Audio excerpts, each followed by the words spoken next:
Welcome to Practically Political. I'm Dave Spencer, and today we have a very special guest, Rachel Snyderman. Yes, and I'm Carrie Sheffield, and we're excited to have you, and we're excited to have Rachel Snyderman. Rachel is a Director of Economic Policy at the Bipartisan Policy Center. Welcome to Practically Political, Rachel. Thank you so much for having me. It's great to be here with you both. So, Rachel, I'm sure over the last few weeks you probably didn't get much sleep because of all of the drama that was happening. And BPC, you guys were at the forefront of producing a lot of the analysis of these projections and things that were, all these different plans that were throwing back and forth with the debt ceiling. Can you walk us through exactly what passed? What do you guys think about it? Are you supportive of it? I know on the conservative side, there were some who felt like it really didn't go far enough. And I understand their concerns, but I also think that anything they got was an extraction from Joe Biden because President Biden didn't want to give an inch. Yeah, so I think it's a really, as we kind of reflect on the process over the past few months, I think that this shows how, that compromise can be messy and bipartisanship is hard. But in a time of divided government, I think that the bill that was passed and signed by President Biden last week just really signifies that, even in a time of divided government, both sides of the aisle can come together to find a compromise and a solution and not worry about the default of the United States. And the Bipartisan Policy Center since 2011 has really been an objective voice, trying to help policymakers and the public make sense of what the debt limit is. And, in these times where we've seen kind of increased rhetoric and politicization surrounding how to deal with the debt limit, we have provided that analysis as to when the United States could find itself in a position where they're unable to make good on their obligations. And so I think that it's important when we look at the outcome of the negotiations over the past weeks and months, the bill that was passed, the Fiscal Responsibility Act, first and foremost, it suspends the debt limit until through January 1st of 2025. So we don't need to worry about the U.S. defaulting on its financial obligations and its debt. We've kicked that can now down the road until January of 2025 and beyond. But there are other provisions in the bill that I think have drawn a lot of attention, and they really do reflect that the president was able to push many of his policies from his budget, such as support for Veterans Affairs, and that Republicans also were able to incorporate many of their policy priorities, such as increasing some of the work requirements and some public assistance programs. And so I think that this does showcase that we are in a time where both parties recognize we need to enact some sort of fiscal restraint. We saw that in the bill reflected in some of the non-defense discretionary caps that have been implemented. But I think that this also just showcases, too, that the budget process itself is broken. And this is really an opportunity where we need to really rethink how we go about the annual appropriations process without really using the debt limit as the tool to really take hostage, these negotiations. Because I don't think that is a productive use of anyone's time, nor taxpayer resources and, our global reputation. Well, I think, Rachel, you hit the nail on the head when you said kicking the can down the road, because I think we need to point out, first of all, a couple of side points that using the debt limit as leverage, I think, is deplorable. This is the second time that a newly emboldened House majority has done it. The Democrats have never done it. They raised it 3 times under President Trump, whose $8 trillion 4-year debt explosion was by far the greatest of any president. So you don't address the spending problem by bouncing your credit card check, which is essentially what we're doing after you spent the money. But having said that, the bottom line is, as you say, non-defense discretionary spending is less than $750 billion out of a $6 trillion budget. So until we actually address, as Jesse James says, where the money is, we're not going to deal with this problem. And it's kicking the can down the road, and it's cowardice on both sides. And I think both President Trump and President Biden deserve blame for not taking on the fact that until we deal with entitlements, we're not going to stop exploding our debt. But having said that, I think the deal was actually fair on both sides. I think that Biden preserved what he wanted, mostly in terms of his Inflation Reduction Act and a lot of his priorities. I think it was, so he won on the deal, but the Republicans won because there was no talk of even increasing revenue, dealing with that awful tax cut of 2017, which again is the worst piece of legislation I've ever seen. Carrie's heard me say that many, many times. But so until we also deal with the revenue side, and frankly, I know this is hard for people to hear, but middle class people benefit from Social Security. Middle class people are going to have to pay more taxes because the wealthy can only pay so much. So that's really my thoughts on it. Yes, we have a deal, but the problem is only going to get worse. So it's still frustrating. And I think your point, I mean, you hit the nail on the head. I think we do have to have those tough conversations surrounding Social Security and Medicare. And I think that, what's missing from the conversation is that the longer we wait to address our entitlement programs, we're just making the programs worse, the individuals who benefit from them worse off. We're making the solutions to those programs more difficult, more costly as the years drag on. And so I think that the decision to not touch those benefit programs is a decision to essentially cut them, unless we really get serious about bipartisan solutions to address them in the near term so that they're there for the current generation and the next. That's a really good point. And the Wall Street Journal ran a great op-ed with basically that headline. It called it the Biden-Trump Social Security cut because both are the front runners now for their party. And they said both of them are saying they don't want to touch Social Security, but on the current projections, there will be an automatic cliff of a 23% cut. So it's already baked into the cake. So they're basically supporting a very drastic cut that could be smooth and much less drastic if they were actually showing some courage. So I'm grateful that you guys are sounding the alarm on this. But I want to ask you a question on you mentioned the welfare work requirements. My understanding is that there were enough carve outs for, veterans, homeless people, and there's, tick the list, that in actuality, analysis showed that it was a wash. And in fact, might even actually have a little bit more payments to people. Is that correct? Yeah, so we're seeing estimates from the Congressional Budget Office that say that upwards of 80,000 additional individuals, or about $2 billion additional spending for the program will be necessary to meet these additional individuals who qualify now for the program. So we're really looking at the fact that the work requirements did increase gradually over time from age 49 to 54. But what's important is that it actually expanded eligibility. It removed work requirements for a particular segment of individuals. So veterans, people experiencing homelessness, and those who are aging out of the foster care system. And so, on net, we're actually seeing preliminary estimates that show that these new laws will actually expand access to some of these programs, such as SNAP.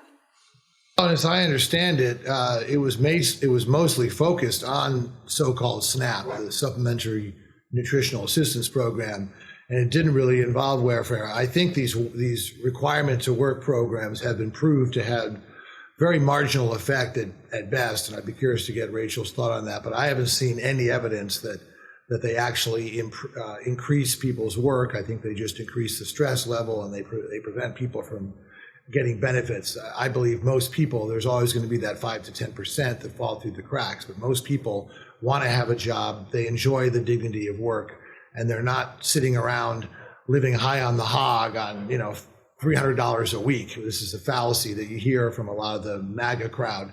So, and I also think that another thing I don't understand is this going after the IRS, where Chuck Grassley, and I despise him for saying that IRS is going to be kicking down small businesses' doors with AR-15s. Well, only 5% of the IRS are even allowed to carry guns. And he knows darn well that it's his wealthy constituents that are worried because they might have to actually pay more in taxes, and same with corporations. So I would be curious to hear your thoughts on that, because it seems to me that every dollar we spend on the IRS will yield $3 or $4 more dollars.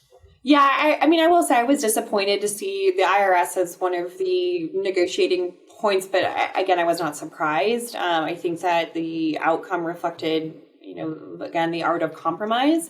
Because I do think that, the agency has been has faced chronic underfunding, and taxpayer services are vital to not only ensure that Americans know where their dollars are going, but that people pay their fair share in taxes, and so I do think that, as a nation, we are stressed to overcome our tax gap, kind of the difference between what is collected in tax revenues versus what folks owe. And so I do think that, the IRS came out just a few months ago with their strategic plan for how they were going to implement this $80 billion investment that they received from the Inflation Reduction Act last year. The Bipartisan Policy Center has long supported efforts to adequately increase the agency's funding so that it can go towards taxpayer services and those enforcement mechanisms that can ensure that folks are paying the taxes that they owe. So I do think that, again, though, given the bill, I think rescinded about $1.4 billion in the IRS's funding this year, and then $10 billion over the next 2 years. And so I do think that, the agency now will have to strategize as to how it's going to, reprogram existing funding and ensure that taxpayer services don't see an impact. But, it is important. We need to, as you said, Dave, we have to focus on the revenue side of the equation. And we need to ensure that that taxpayers know that when they pay their taxes, there's a return on that investment. So I'm right there with you. How do you feel about the IRS? Well, I think most people, we're not really excited about the IRS in the sense that nobody likes to be audited. But I think the concern is that small businesses are disproportionately audited. So that is a legitimate concern. And then as far as whatever, in politics, the rhetoric can be overblown, but they were advertising jobs for IRS agents to be carrying weapons. And so that is problematic. We know it is enforcing, the long arm of the government. It's concerning. So I think that, there is a lot of other programs that I would have prioritized cutting in terms of fat and waste, and the use of government money to fund, I don't know, just as an example, just throwing it out, like the way the Voice of America is run is bloated and bureaucratic. We could have gone down the list. And I think that when we talk about the word default, I use the word default, Rachel, a couple of times. I used to rate bonds at Moody's Investor Service, and Moody's is one of the top, bond analysts, and they rate the U.S. debt. I think it's important to note that when you're talking about defaulting on debt, that's very different than not paying everything. And that, I think, was lost when they were using fear-based rhetoric to say, oh, the U.S. ratings is at risk to pay its debt. It's actually, no, that's not even true at all. When it comes to your AAA rating, and that's what Fitch said, the U.S. AAA rating is at risk, when in actuality it really wasn't, because there was never any question as to whether or not the United States would be able to pay its debt interest servicing. It really was a question of these other bloated bureaucratic programs, in my view, as a conservative, that I think there should have been a lot more cuts. And yeah, I think the IRS should have been cut to some extent. I would have cut other programs a lot more. I would have gone in and made some actual structural reforms to Social Security. There are a lot of things that we could do on that front in terms of there's no reason why wealthy households should be receiving it. And there are, such limited controls on income caps and things like that. Also, I think there should be a distinguishing factor in terms of retirement age for white collar versus blue collar. I think blue collar should be allowed to retire much earlier because it is so much more physically demanding, and we don't have that sort of nuance. So I think there are lots of other things, in my view, that could have been done in terms of saving money. But I'm curious your take, Rachel, on that rhetoric in terms of using the word default. I don't think it was actually being honest with people. So I think it's actually a really excellent point to narrow in on. And, I'll put the ratings agencies aside for a second, because we have, as these debt limit episodes have intensified over the past really decade plus, I think, before 2011, the debt limit was raised or suspended numerous times throughout history by administrations and Congresses of both parties on largely bipartisan bases. But really over the past 10 years, it's been when we've intensified these rhetorics, and we've now seen out of some of these episodes just, what that doomsday scenario could look like, right? There's really no operating plan, but we do know from some internal memorandum that have come to light from the 2013 and 2014 debt limit episodes that the Treasury Department could technically likely prioritize making debt servicing our debt, and then kind of following that, that's where the big question mark is how do we kind of work out a system of prioritization? So we saw that conversation of prioritization really come up a lot in this round as to whether or not the Treasury Secretary would just pick and choose among winners and losers and what benefit payments and programs get paid in full on time, or whether or not she would wait until a full day's revenue came in to make a full day's payment. But I do think you're right that we have seen that the U.S. could likely prioritize its debt servicing, so we wouldn't necessarily default on our debt, but we would default on our obligations. I'd say what's interesting about what the credit ratings have come out and said is they have noted specifically, we saw with Fitch and S&P in 2011 when they did downgrade us, that they have cited the political brinkmanship surrounding the debt limit as a factor, and then also our increasingly negative fiscal outlook. The fact that, as we've discussed, we're not having those honest conversations about how to tackle entitlements. We're not talking about revenue raisers. We are talking about the fact that our interest payments alone on our debt are going to outpace Medicaid by next year, and going to be the largest federal expenditure within the next 3 decades. So that, I think, is an important element that I've seen reflected in a lot of these statements that have come out of the credit rating agencies that I do think could behoove lawmakers to say, okay, our larger looming fiscal challenge, like put the debt ceiling fights aside. I mean, they're not productive, and I think that there's a better way that we can deal with a debt limit and de-risk it. But we need to tackle this fiscal challenge, and I think it kind of goes back to what we were discussing, that we have to get real about mandatory spending and the revenue side of the equation. Well, I would say, first of all, and the credit ratings, the credit agencies lost my respect during the financial crisis when they slapped AAA rating on a lot of junk. So I don't really, and I don't think they were ever properly, frankly, reprimanded or taken to task for what they did in contributing to the financial crisis of 2008. The other thing I would say for our viewers to understand about what you're saying about interest rates going up, when you have a $30 trillion debt, every 1% increase in interest rate is $300 billion of additional debt service per year. So when you're looking at over 3% increase in the federal funds rate, which is what we have, you're looking at $1 trillion a year in additional debt. That is how bad things are. And there have been some senators like Bill Cassidy, I give credit, who's been saying, as Carrie mentioned, look, the Federal Social Security Trust Fund is going to run out of money in about 10 years. So it's the old AMCO ad, right? You can pay me now or you can pay me a lot more later. So until Congress actually shows a little spine, which I have no indication that they're going to do, we're going to be heading down the road towards a fiscal train wreck. And there is going to be some point when people are going to say, you know what? Even the United States, you guys have reached the tipping point. Yeah, I mean, I am cautious, I have to remain optimistic that these types of conversations, look, I think we'll see how the presidential cycle really does kick off, but I do think that there, should be an appetite to tackle these programs, immediately following the election, because I just do think that, as I said earlier, a vote to not touch them is a vote to cut them. And so unless we really do get serious about ensuring that they remain solvent, and then we actually have an opportunity to strengthen them. I mean, look at how much the labor market has changed since we last touched Social Security. Folks are living longer than ever. They're choosing, some folks are choosing to work longer as well. And so I do think that there just really is an opportunity to modernize these programs to ensure that they're there not only for the workers who plan to retire in the next year or next 5 years, but also, their children and their children's children.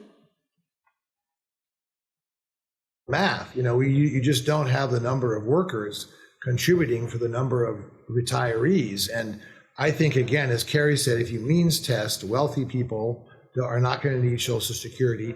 You raise the retirement age during the next 75 years, 1 year every 25 years, with an exception for manual laborers. And then over the next 20 years, you increase the payroll tax 1% for both employers and employees. That is literally 1/20th of 1%, 0.05% a year.